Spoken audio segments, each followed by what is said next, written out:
ఏం పేరు బ్రదర్ పేరు? నా పేరు మొహమ్మద్ ఫారూక్. ఫారూక్ ఏం చేస్తాను? నేను టైలరింగ్ చేస్తాను. మళ్ళీ ఇక్కడ గ్రాడ్యుయేట్ ఎలక్షన్స్ వస్తున్నాయి కదా, ఎట్లా ఉందన్న ఇక్కడ సైడ్? ఇక్కడ బాగానే ఉంది.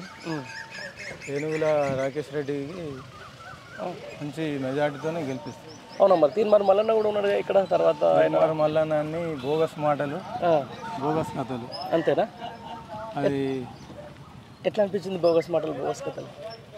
యూట్యూబ్లలో పెట్టి ప్రజలను మోసం చేస్తాడు తప్ప ప్రజల సేవ చేసిన వ్యక్తి కాదు.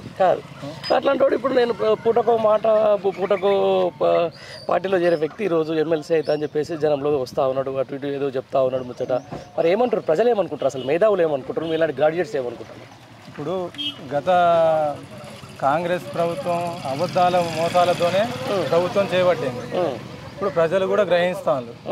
ఇప్పుడు అందులో భాగంగా గ్రాడ్యుయేట్ అంటే చదువుకున్న వాళ్ళు, వాళ్ళు ఇంతో అంతో తెలివి ఉన్న వాళ్ళు, 10 మందికి చెప్పేవాళ్ళు. వాళ్ళు గుర్తించి ఎవరికి ఓటేస్తే బాగుంటుంది అని గుర్తించి ఓటేస్తారు వాళ్ళు.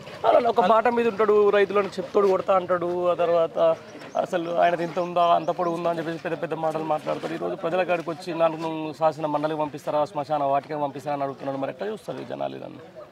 ఈరోజు జనాలు మాత్రం ఖచ్చితంగా తీన్మార్ మల్లన్న మీద మండిపాటు పడంగా బాగానే ఉంది.